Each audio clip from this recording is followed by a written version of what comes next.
Welcome once again to Esoteric Guardian. Today, we delve into a place shrouded in fear and mystery, mentioned in apocryphal texts such as the Book of Enoch, Dudael, the prison of the fallen angels, a site where, according to tradition, those celestial beings who transgressed divine laws were chained in the depths of darkness. Although the Bible does not explicitly detail this place, the Book of Enoch provides terrifying descriptions that transport us to a scene filled with fire, shadows, and eternal punishment.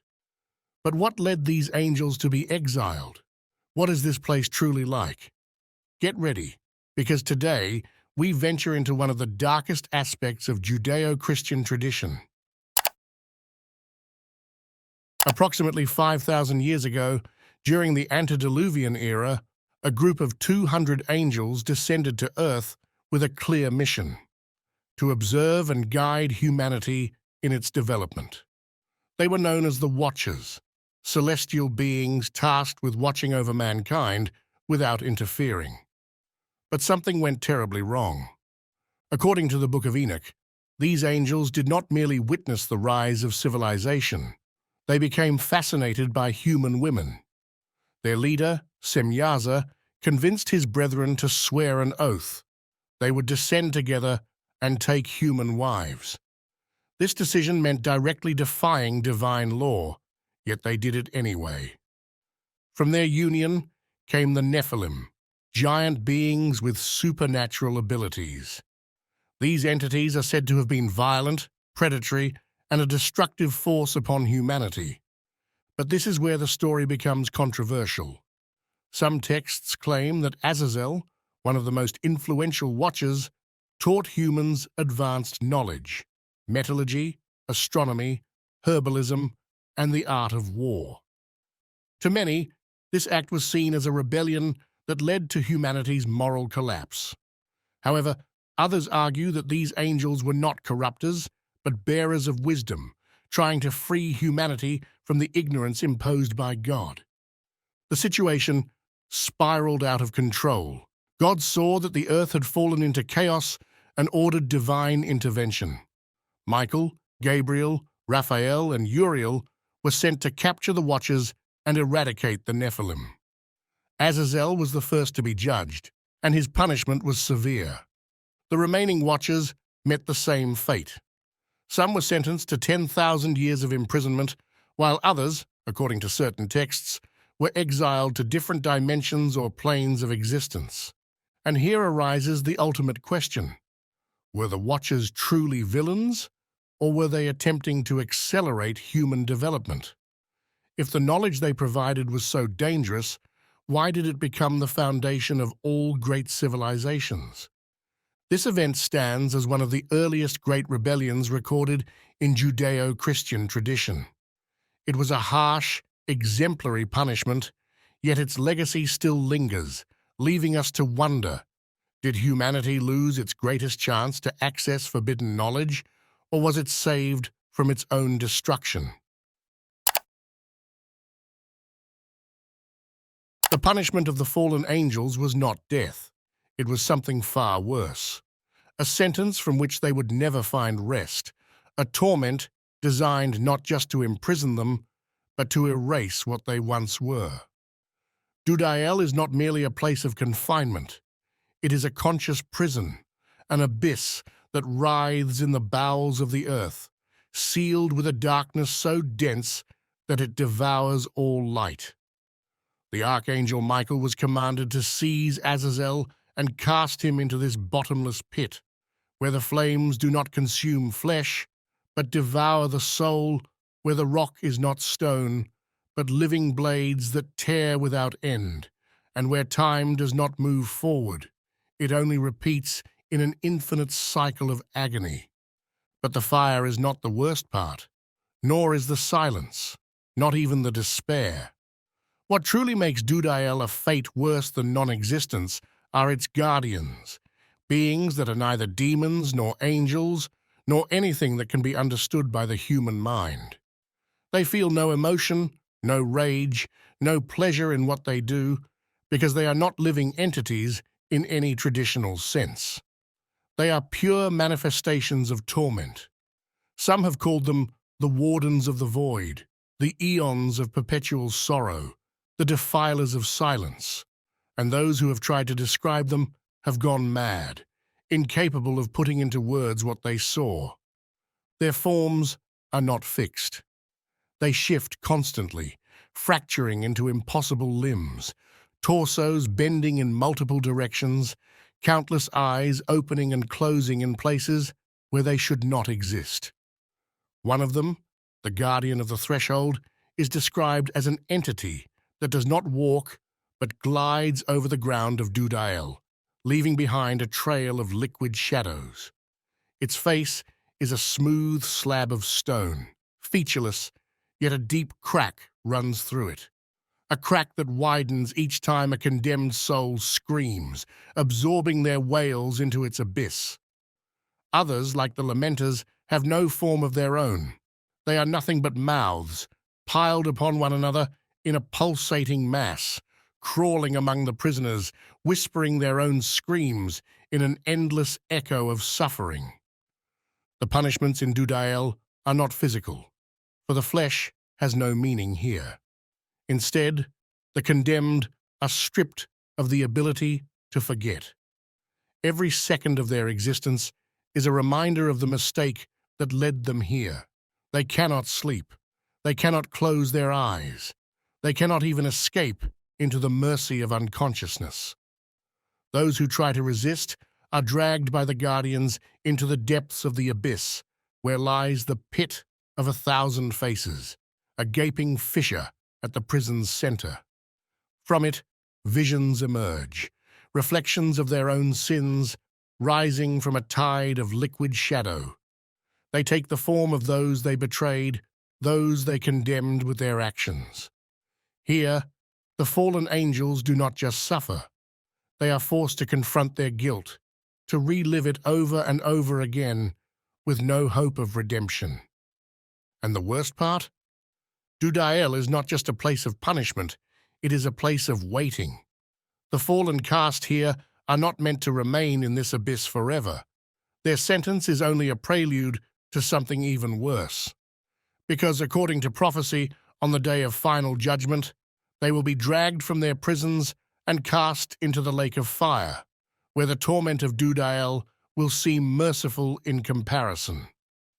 But until that day comes, the prison remains in silence, with only the echoes of the damned reverberating through the void, while the guardians watch without rest, waiting, observing, ensuring that no one, absolutely no one, can escape their fate.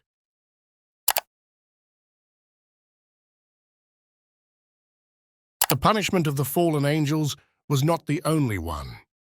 The Book of Enoch states that the human women who united with the Watchers were transformed into sirens, a claim that has sparked much debate and interpretation throughout history.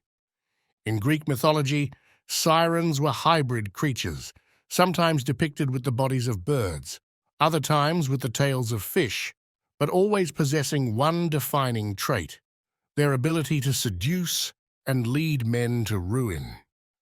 In this context, the transformation of these women into sirens seems more symbolic than literal, a representation of divine condemnation for their role in the corruption of the angels. Some texts suggest that this transformation was not merely a punishment, but a form of marking these women as cursed beings, trapped between the human and the demonic, forever severed from their original nature. This also ties into ancient cultural narratives that associate mystical female figures with temptation, transgression, and chaos, a concept seen in the Jewish tradition of Lilith, as well as in the Greek Sirens, who were originally portrayed as former priestesses cast down for their defiance. But perhaps the most disturbing aspect of this fate is found in certain apocryphal fragments, which hint that these sirens were not merely condemned to exist in the seas. They lost their souls entirely, becoming spectral entities doomed to wander, neither alive nor dead, unable to find redemption. If this interpretation is correct, then their fate could be even worse than that of the fallen angels themselves. While the Watchers were imprisoned, these women became something else entirely. Eternal outcasts, trapped at the edge of reality, silent witnesses to the fall of those who once adored them. The punishment of the Watchers did not end with their fall, nor with their imprisonment in Dudael. There exists another place, one even more terrifying, a chasm where 7 stars burned like mountains consumed by fire, a realm where agony is not eternal, but prolonged enough to break even the most powerful of beings. When Enoch witnessed this place, his mind failed to comprehend it. There was no sky, no earth, only chaos and fire. Confused, he turned to the archangel Uriel and asked what he was seeing. The answer was unsettling. These are the angels who disobeyed the commandments of the Lord. Here they shall remain for 10,000 years until their sentence is fulfilled. This revelation shatters our understanding of divine punishment. Not all fallen angels share the same fate. Some, like Azazel, were cast into eternal torment, bound in shadows without hope of redemption. But these 7 angels were not condemned forever, only for a fixed period of time. This suggests that their sin, while grave, was not an absolute and irredeemable transgression, but something that could still be purged. And so a terrifying question arises. What happens when those 10,000 years are over? If their sentence is temporary, it implies the possibility of release. But what will happen when that moment arrives? Will they return to their place in heaven, having paid their penance? Or will their liberation mark the beginning of a new era of chaos upon the earth? Some interpretations suggest that these 7 angels were not watchers, but entities even more ancient, dating back to the very formation of creation itself.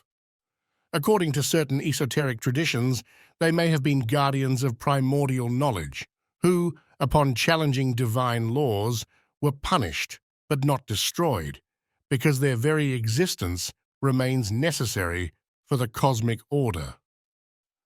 An even more disturbing theory proposes that these angels will not be released in the traditional sense, but will instead awaken at the end of times, playing a role in the events that precede the final judgment. And the most unsettling question of all, has their time already come to an end?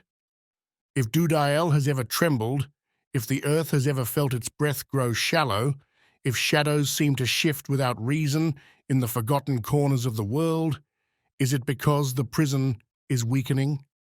If the 7 fallen angels awaken, the world will never be the same again. If the Book of Enoch reveals anything, it is that the story of the fallen angels did not end with their punishment. Dudael still exists, hidden somewhere on earth, burning in the shadows, holding Azazel and the Watchers in eternal torment. But even more disturbing is the fate of the 7 bound angels, those whose punishment is not eternal, but temporary. And so, the greatest question remains: what will happen when their sentence is over? Because if they were truly condemned for 10,000 years, it means that one day their prison will open. And when that day comes, humanity may witness an event that has been waiting in the shadows since ancient times. If the punishment of the fallen was rooted in their corruption of mankind through forbidden knowledge, was humanity truly saved?